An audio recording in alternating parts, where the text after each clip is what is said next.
ओम शांति। आज दिनांक 12 नवंबर 2022। बाबा ने महावाक्य में हम बच्चों को जो वरदान दिया और जो शिक्षाएं दी उनका मनन करेंगे। बाबा आज वरदान में बोले, बेहद के अधिकार की स्मृति द्वारा अपार खुशी में रहने वाले सदा निश्चिंत भाव। आज पिता परमात्मा स्वयं भगवान हम बच्चों को सदा निश्चिंत भाव का वरदान देते। वरदान में बाबा कहते, बेहद के अधिकार की स्मृति द्वारा अपार खुशी में रहने वाले सदा निश्चिंत भाव। डिटेल में बाबा समझाते, आजकल दुनिया में किसी को रिवाजी अधिकार मिलता है तो कितनी मेहनत करके अधिकार लेते हैं। आपको तो बिना मेहनत के अधिकार मिल गया। बच्चा बनना अर्थात अधिकार लेना, मेरा माना और अधिकार मिला।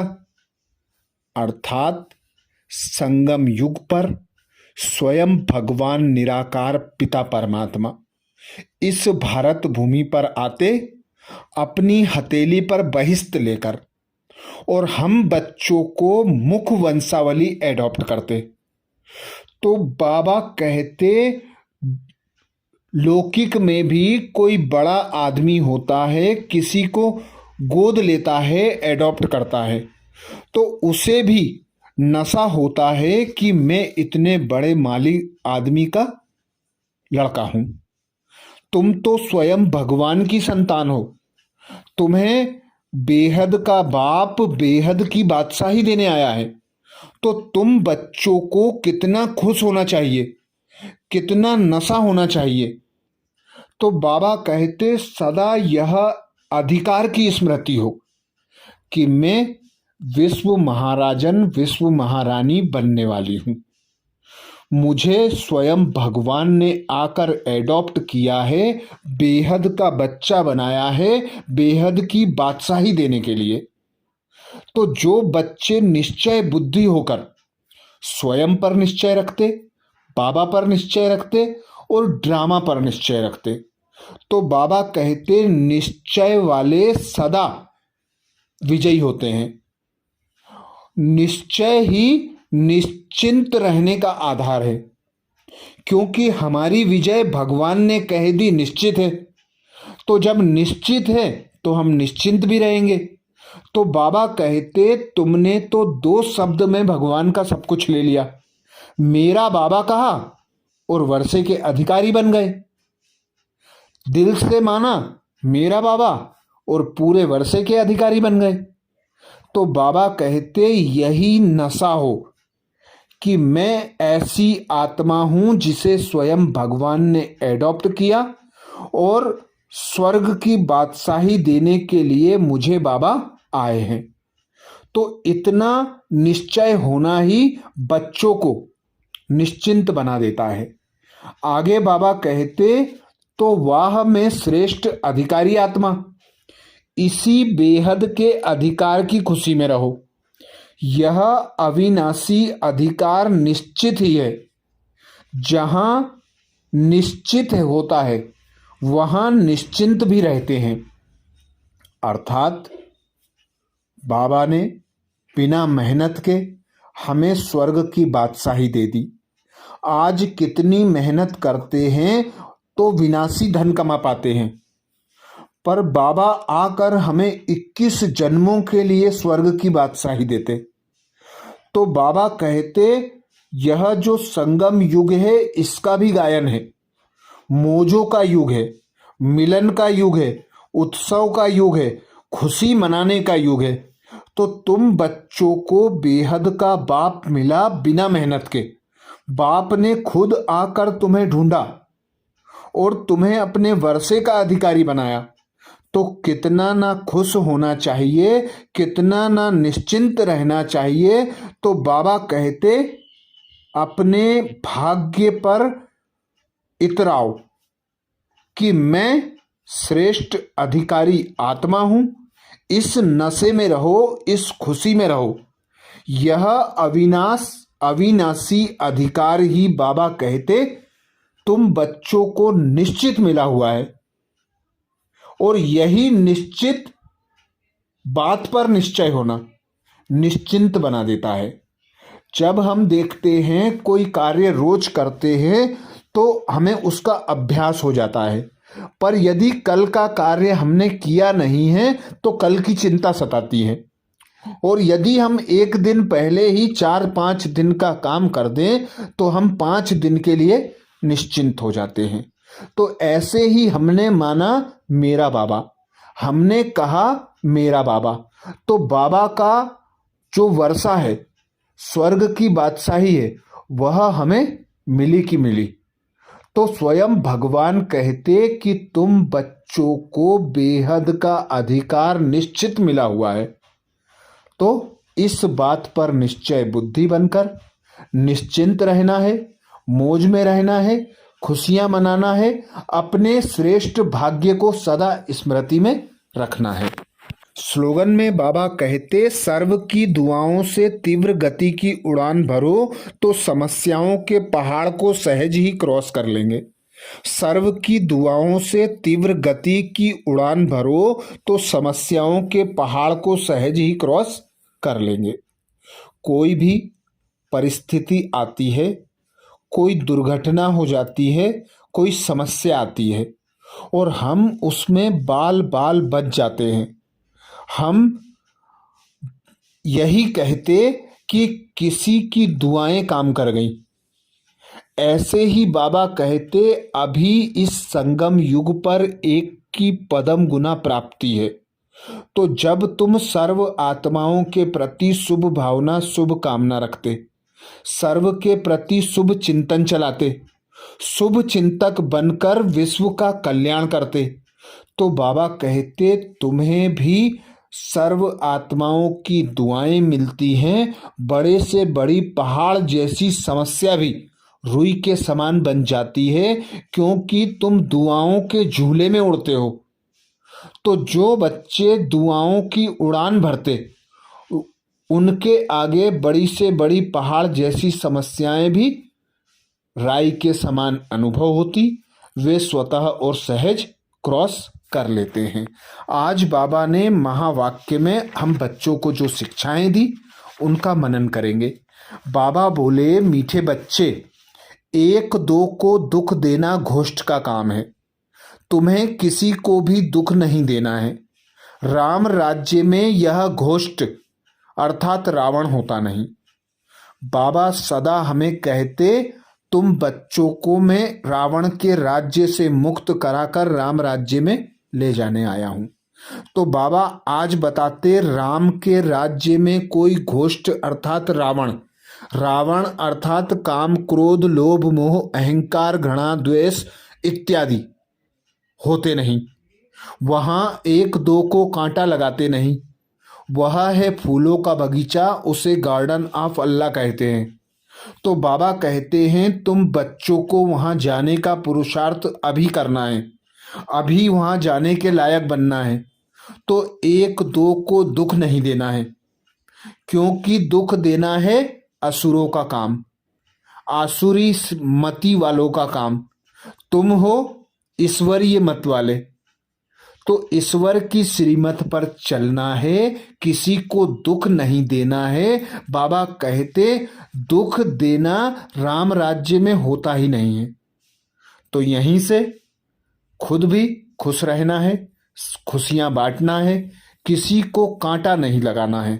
बाबा कहते जब तुम देहभान में आते हो तो एक दो को कांटा लगाते हो, विकार में पड़ जाते हो।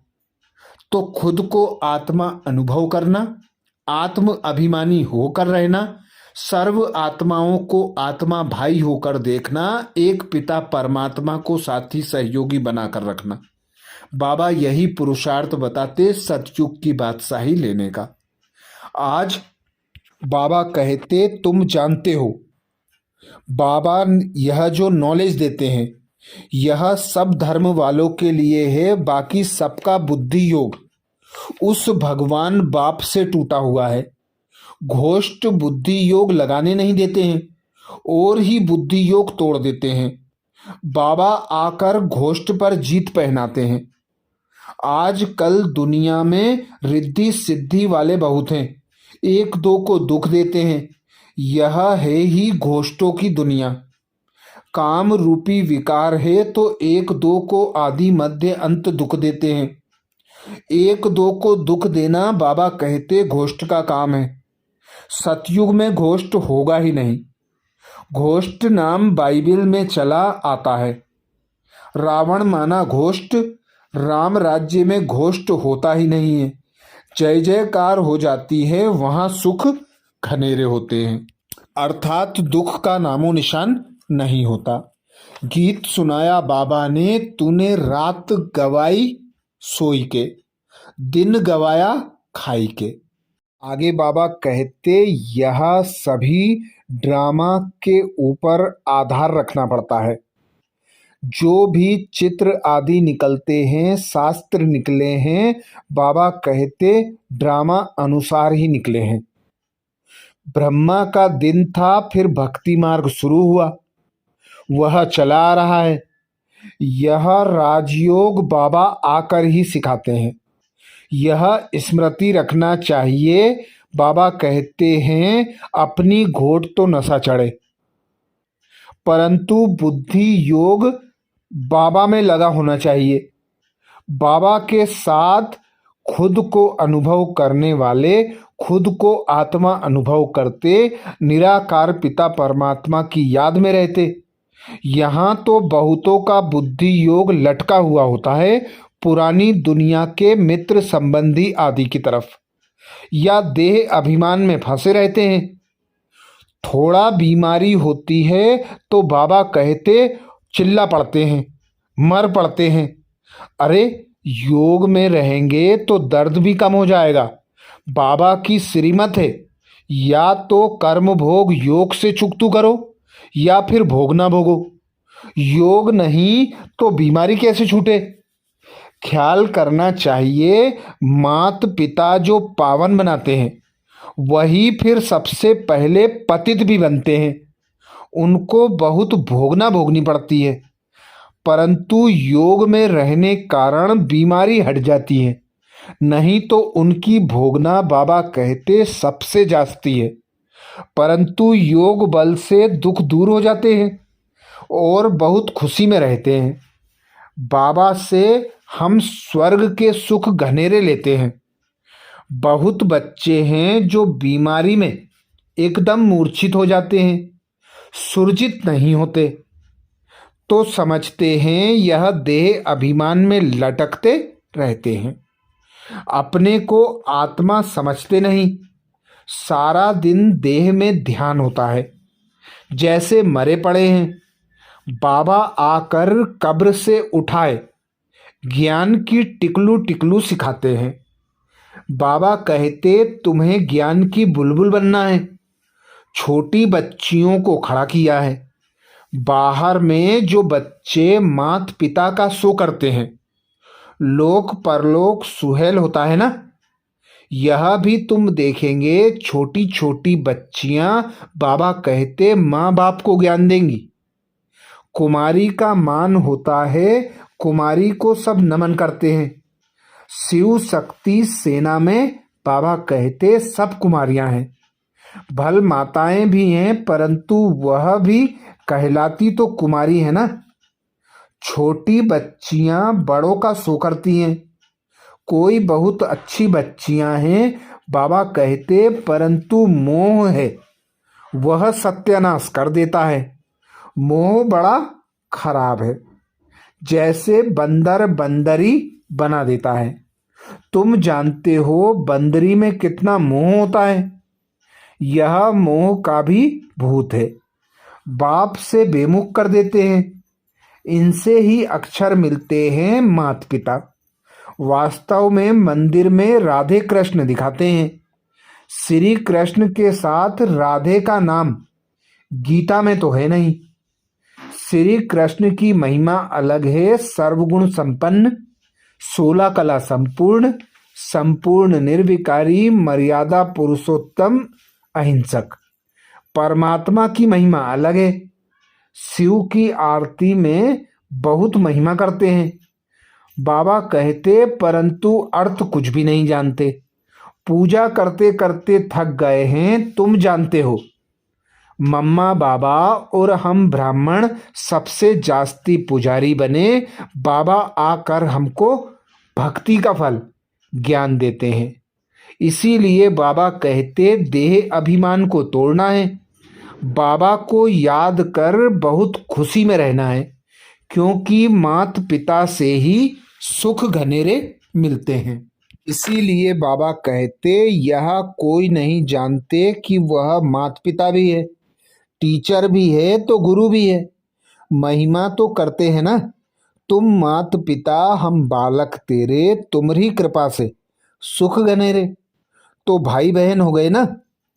फिर तुम बेकार में क्यों जाते हो?